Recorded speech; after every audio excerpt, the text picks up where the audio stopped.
मोहतरम सामईन, ताल्लुक़ को निभाना सीखिए, ताल्लुक़ को तोड़ना ना सीखिए। अगर आप किसी मुसलमान भाई से ताल्लुक़ रखते हैं तो वो ताल्लुक़ रखने की जो बुनियाद है, जो रीज़न है, वजह है, वो रसूलुल्लाह सल्लल्लाहु अलैहि वसल्लम का दीन होना चाहिए। और जिससे इस दीन की वजह से आप ताल्लुक़ रख रहे हैं, मोहब्बत कर रहे हैं,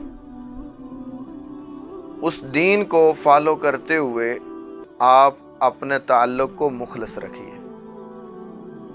मतलब पर ताल्लुक़ की बिना न रखिए, खुद गर्जी पर ताल्लुक़ की बिना न रखिए, बल्कि दीन ने जो हमें सिखाया कि मुखलस होकर किसी के साथ चंद लम्हे गुजारने हैं तो गुजारिए।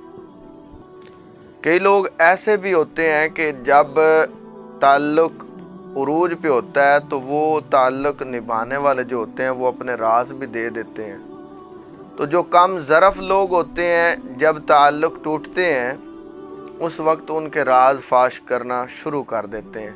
हालांकि असल दोस्त की पहचान यही है कि ताल्लुक़ टूट जाए, दोस्ती छूट जाए तो उस वक्त उसके राज़ों का वो क्या करता है। बेहतर तरीका ये है कि जब किसी से आपका ताल्लुक़ टूट गया है, कोशिश करें टूटने ही ना दें। अगर बिलफर्ज टूट भी गया है तो जो उसके राज हैं दिल के उस गुमनाम कोने में रख दें जहां कोई देख ही ना सके। ये होता है ताल्लुक़ असल और हकीकत में। बाकी जो मतलब का होता है तो वो तो पै दर पै मुनाफ़कत के वार करता रहता है। कभी कोई काम कर देता है, कभी कोई काम, अपने तरफ से कोई मौका खाली जाने नहीं देता। और जिस बंदे से दीन की वजह से आप मोहब्बत करते हैं, अगर उसके साथ आप मुनाफ़कत रखते हैं तो उसकी सज़ा अल्लाह तबारक व तआला के यहाँ बहुत बड़ी है।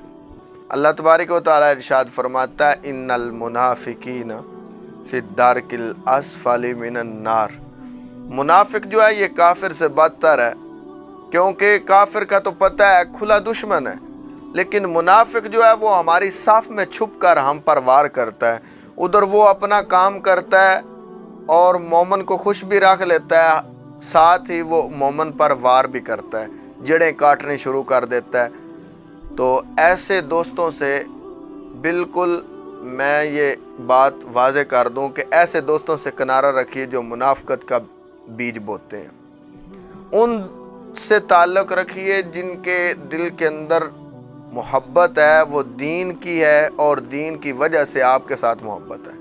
ऐसे लोगों से अपना ताल्लुक़ रखिए। अल्लाह तबारक व तआला उस ताल्लुक़ को पूरा फरमाएगा और उसमें मज़ीद मोहब्बतें जो है अल्लाह तबारक व तआला डाल देगा।